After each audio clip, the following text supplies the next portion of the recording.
ಆತ್ಮೀಯ ವಿದ್ಯಾರ್ಥಿಗಳೇ, ಇವತ್ತಿನ ಅವಧಿಯಲ್ಲಿ ನಾವು ಸಸ್ಯಗಳಲ್ಲಿ ಸಂತಾನೋತ್ಪತ್ತಿಯನ್ನ ತಿಳಿದುಕೊಳ್ಳೋಣ. ಹಾಗಾದ್ರೆ ಸಂತಾನೋತ್ಪತ್ತಿ ಅಂತಂದ್ರೆ ಯಾರಿಗಾರ ಗೊತ್ತೈತಿ? ಸಂತಾನೋತ್ಪತ್ತಿ ಎಂದರೇನು ಗೊತ್ತೈತಿ? ಹೇಸೇವಂತಿ. ಪೋಷಕ ಜೀವಿಗಳಿಂದ ಹೊಸ ಮರಿ ಜೀವಿಯು ಉತ್ಪತ್ತಿಯಾಗುವುದನ್ನು ಸಂತಾನೋತ್ಪತ್ತಿ. Very good. ಕೂಡು. ಸಂತಾನೋತ್ಪತ್ತಿ ಅಂತಂದ್ರೆ ಏನ? ಪೋಷಕ ಜೀವಿಗಳಿಂದ ಹೊಸ ಮರಿ ಜೀವಿಗಳು ಹುಟ್ಟುವುದಕ್ಕೆ ಏನಂತ ಕರಿತೇವೆ ನಾವು?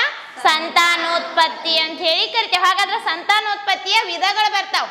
ಸಂತಾನೋತ್ಪತ್ತಿಯಲ್ಲಿ ಎರಡು ವಿಧಗಳದಾವ. ಒಂದು ಅಲೈಂಗಿಕ ಸಂತಾನೋತ್ಪತ್ತಿ, ಎರಡನೇದು ಲೈಂಗಿಕ ಸಂತಾನೋತ್ಪತ್ತಿ. ಹಾಗಾದ್ರ ಅಲೈಂಗಿಕ ಸಂತಾನೋತ್ಪತ್ತಿ ಅಂತಂದ್ರ ಬೀಜಗಳಿಲ್ಲದೆ ಹೊಸ ಸಸ್ಯಗಳು ಹುಟ್ಟುವುದಕ್ಕೆ ಏನಂತ ಕರಿತೇವೆ ನಾವು? ಅಲೈಂಗಿಕ ಸಂತಾನೋತ್ಪತ್ತಿ ಅಂತ ಹೇಳಿ ಕರಿತೇವೆ. ಹಾಗಾದ್ರ ಬೀಜಗಳಿಲ್ಲದನೆ ಹೆಂಗ್ ಸಸ್ಯಗಳು ಹುಟ್ಕೋತಾವಲ್ಲಿ? ಅಲೈಂಗಿಕ ಒಳಗ ಬೀಜಗಳಿಲ್ಲದನೆ ಹೊಸ ಸಸ್ಯಗಳು ಹುಟ್ಕೋತಾವಂತ ಹೇಳತ್ತೇನೆ. ಹೆಂಗ್ ಹುಟ್ಕೋತಾವ? ಸಸ್ಯದಲ್ಲಿ ಕಾಯಜ ಭಾಗಗಳಿಂದ ಹೊಸ ಸಸ್ಯಗಳು ಉತ್ಪತ್ತಿ ಆಗ್ತಿರ್ತಾವ. ಆ ಸಸ್ಯದ ಕಾಯಜ ಭಾಗಗಳಿಂದ ಹೊಸ ಸಸ್ಯಗಳು ಉತ್ಪತ್ತಿ ಆಗುವುದನ್ನ ನಾವೇನಂತ ಕರಿತೇವ?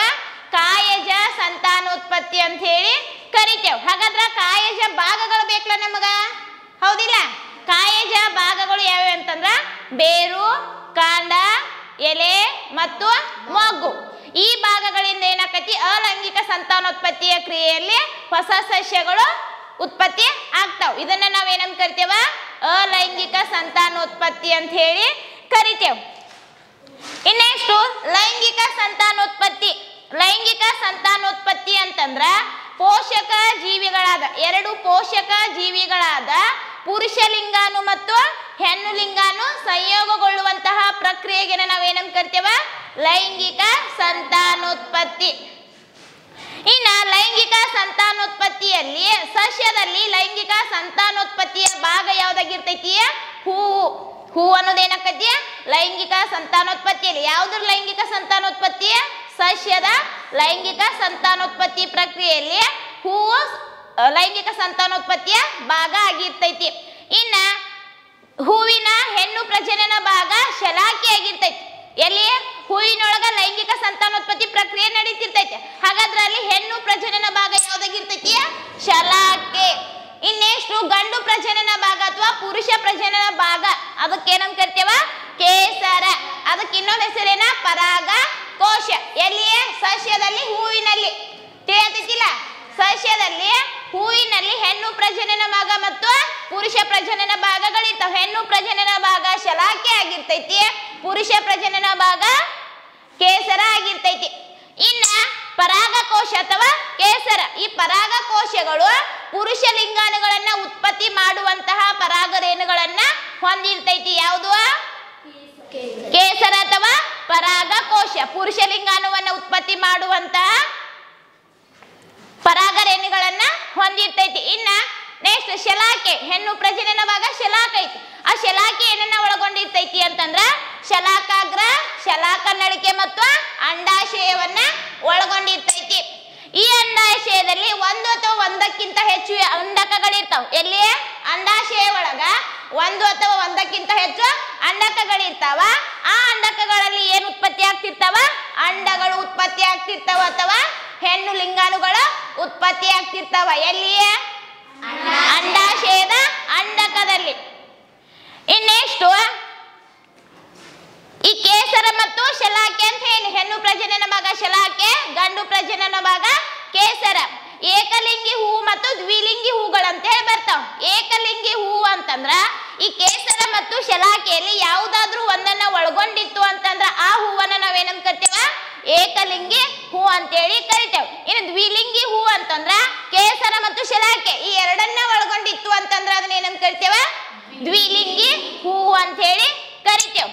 ಇನ್ನೆಷ್ಟು ಲೈಂಗಿಕ ಸಂತಾನೋತ್ಪತ್ತಿಯಲ್ಲಿ, ಸಸ್ಯದಲ್ಲಿ ಲೈಂಗಿಕ ಸಂತಾನೋತ್ಪತ್ತಿಯಲ್ಲಿ ಪುರುಷ ಲಿಂಗಾಣು ಮತ್ತು ಹೆಣ್ಣು ಲಿಂಗಾಣು ಸಂಯೋಗಗೊಂಡು ಯುಗ್ಮಜ ಉಂಟಾಗ್ತೈತಿ. ಏನ್ ಉಂಟಾಗ್ತೈತಿ? ಯುಗ್ಮಜ ಉಂಟಾಗ್ತೈತಿ. ಯುಗ್ಮಜ ಅಂತಂದ್ರ ಈ ಪುರುಷ ಲಿಂಗಾಣು ಮತ್ತು ಹೆಣ್ಣು ಲಿಂಗಾಣು ಸಂಯೋಗಗೊಂಡು ಒಂದು ಕೋಶ ಉಂಟಾಗ್ತೈತಿ. ಆ ಕೋಶಕ್ಕೆ ನಾವೇನಂತ ಕರಿತೇವ? ಯುಗ್ಮಜ ಅಂತ ಹೇಳಿ ಕರಿತೇವೆ. ಈ ಯುಗ್ಮಜ ಉಂಟಾಗಲು ಪುರುಷ ಲಿಂಗಾಣು ಮತ್ತು ಹೆಣ್ಣು ಲಿಂಗಾಣು ಸಂಯೋಗಗೊಳ್ಳುವಂತಹ ಪ್ರಕ್ರಿಯೆ ಐತಿ. ಈ ಪ್ರಕ್ರಿಯೆಗೆ ಏನಂತ ಕರಿತೇವ? ನಿಷೇಚನ ಅಂತ ಹೇಳಿ ಕರಿತೇವೆ. ಇನ್ನೆಷ್ಟ ನೆಕ್ಸ್ಟ್ ಏನ ಪರಾಗಸ್ಪರ್ಶ. ಪರಾಗಸ್ಪರ್ಶ ಅಂತಂದ್ರ ಒಂದು ಹೂವಿನ ಪರಾಗಕೋಶದಿಂದ ಅಥವಾ ಶಲಾಕೆಯಿಂದ ಪರಾಗವು ಶಲಾಕಾಗ್ರಕ್ಕೆ ವರ್ಗಾವಣೆಯಾಗುವಂತಹ ಪ್ರಕ್ರಿಯೆಗೆ ಏನಂತ ಕರಿತೇವ ಪರಾಗಸ್ಪರ್ಶ. ಒಂದು ಹೂವಿನ ಪರಾಗಕೋಶದಿಂದ ಪರಾಗವು ಶಲಾಕಾಗ್ರಕ್ಕೆ ವರ್ಗಾವಣೆಯಾಗುವಂತಹ ಪ್ರಕ್ರಿಯೆನ ಏನಾಗಿರ್ತೈತಿ ಪರಾಗಸ್ಪರ್ಶ. ಈ ಪರಾಗಸ್ಪರ್ಶದಲ್ಲಿ ಎರಡು ವಿಧಗಳು ಬರ್ತಾವ, ಸ್ವಕೀಯ ಪರಾಗಸ್ಪರ್ಶ ಮತ್ತು ಪರಕೀಯ ಪರಾಗಸ್ಪರ್ಶ. ಅಲ್ಲಿ ಸ್ವಕೀಯ ಪರಾಗಸ್ಪರ್ಶ ಅಂತಂದ್ರ ಒಂದು ಗಿಡದ ಒಂದು ಹೂವಿನ ಪರಾಗಕೋಶದಿಂದ ಅಥವಾ ಕೇಸರದಿಂದ ಪರಾಗವು ಅದೇ ಹೂವಿನ ಅಥವಾ ಅದೇ ಗಿಡದ ಇನ್ನೊಂದು ಹೂವಿನ ಶಲಾಕಾಗ್ರಕ್ಕೆ ವರ್ಗಾವಣೆಯಾಗುವುದನ್ನ ನಾವೇನು ಕರಿತೇವ ಸ್ವಕೀಯ ಪರಾಗಸ್ಪರ್ಶ ಅಂತ ಹೇಳಿ ಕರಿತೇವೆ. ಇನ್ನು ಎರಡನೇದು ಪರಕೀಯ ಪರಾಗಸ್ಪರ್ಶ. ಪರಕೀಯ ಪರಾಗಸ್ಪರ್ಶ ಅಂತಂದ್ರ ಒಂದು ಗಿಡದ ಒಂದು ಹೂವಿನ ಕೇಸರದಿಂದ ಪರಾಗವು ಅದೇ ಜಾತಿಯ ಬೇರೊಂದು ಹೂವಿನ ಗಿಡದ ಶಲಾಕಾಗ್ರಕ್ಕೆ ವರ್ಗಾವಣೆಯಾಗುವುದನ್ನ ಏನಂತ ಕರಿತೇವ ಪರಕೀಯ ಪರಾಗಸ್ಪರ್ಶ.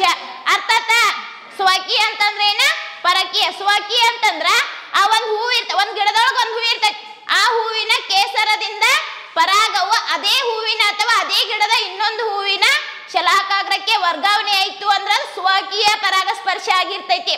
ಪರಕೀಯ ಅಂತಂದ್ರ ಒಂದು ಗಿಡದ ಒಂದು ಹೂವಿನ ಪರಾಗಕೋಶದಿಂದ ಅಥವಾ ಕೇಸರದಿಂದ ಪರಾಗವು ಅದೇ ಜಾತಿಯ ಬೇರೊಂದು ಗಿಡದ ಹೂವಿನ ಶಲಾಕಾಗ್ರಕ್ಕೆ ವರ್ಗಾವಣೆಯಾಗುವುದನ್ನ ನಾವೇನಂತ ಕರಿತೇವ ಪರಕೀಯ ಪರಾಗಸ್ಪರ್ಶ. ಇಲ್ಲಿ ನೋಡ್ರಿ ಇದು ಯಾವ ಹೂವ ದ್ವಾಸವಾಳ. ಇದು ದ್ವಿಲಿಂಗಿ ಹೂವು. ಇದರಲ್ಲಿ ಯಾವ ರೀತಿ ಲೈಂಗಿಕ ಸಂತಾನೋತ್ಪತ್ತಿಯಲ್ಲಿ ಇದರಲ್ಲಿ ಭಾಗಗಳನ್ನ ನೋಡ್ರಿ.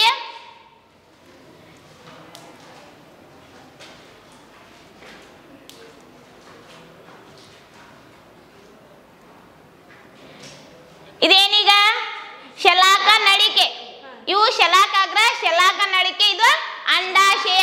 ಅಂಡಾಶಯ ಒಳಗೆ ಏನಿರ್ತೈತಿ ಅಂತ ಹೇಳಿ ನನ್ನ ಅಂಡಕಗಳಿರ್ತಾವ. ಒಂದು ಅಥವಾ ಒಂದಕ್ಕಿಂತ ಹೆಚ್ಚು ಅಂಡಕಗಳಿರ್ತಾವ. ಆ ಅಂಡಕದಲ್ಲಿ ಅಂಡಗಳು ಉತ್ಪತ್ತಿ ಆಗ್ತಿರ್ತಾವ. ಹಾಗಾದ್ರೆ ನೋಡ್ರಿ ಇಲ್ಲಿ ಈ ಅಂಡಾಶಯವನ್ನ ಓಪನ್ ಮಾಡಿದಾಗ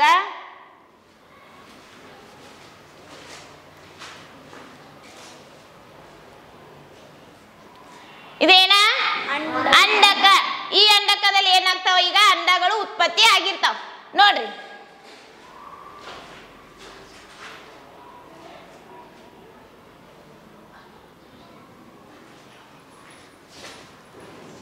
ನೋಡ್ರಿ ಇಲ್ಲಿ ಕನತಾವಿಲ್ಲ